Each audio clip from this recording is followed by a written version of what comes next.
punto na, Susa. Yung kay Kinapso, walang hanggang. Ito po, si Manedgar. Ano? Si Paul. At ito pong nakatakip ay si Bo.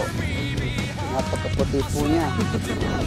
Ito naman, si Mark James Isip na sadyang may malaking dala.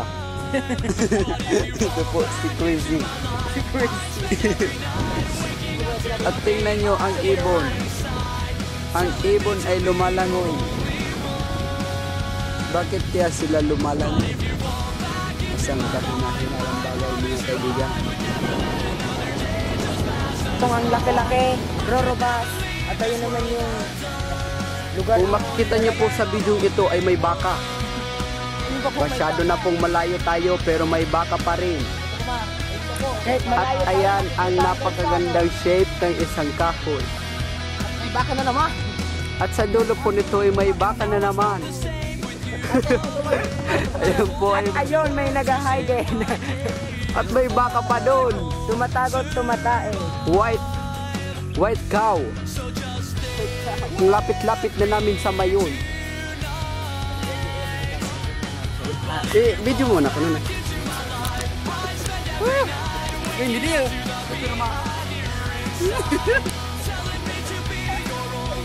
Mark, Photoshop experience me as a moment of great calm here of your photo. Tadi bos mana yang mengawal? Ayun yung... Tangad puno. Ayun yung lugar ng Legazpi. Yun yung lugar ng Lucena.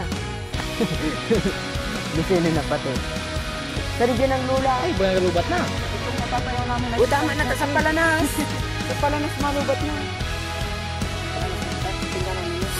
Tingin na. Tingin na.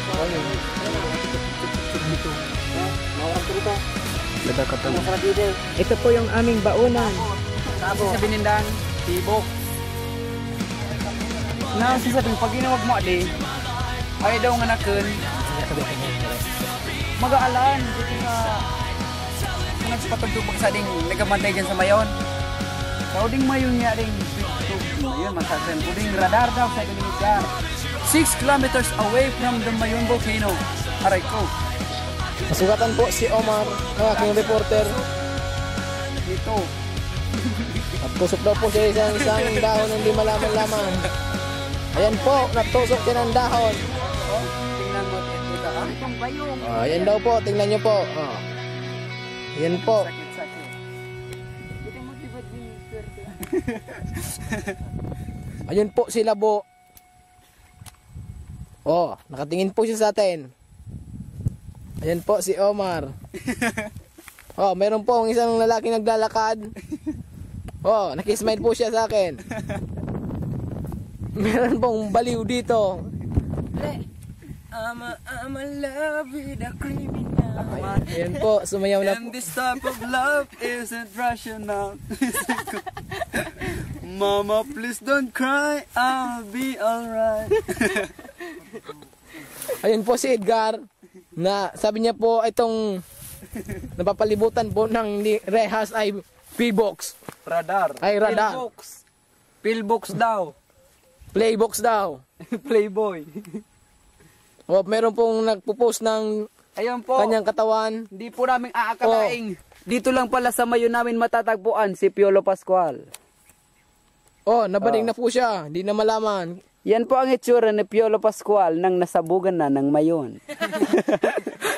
Ito po si Piolo Ascal.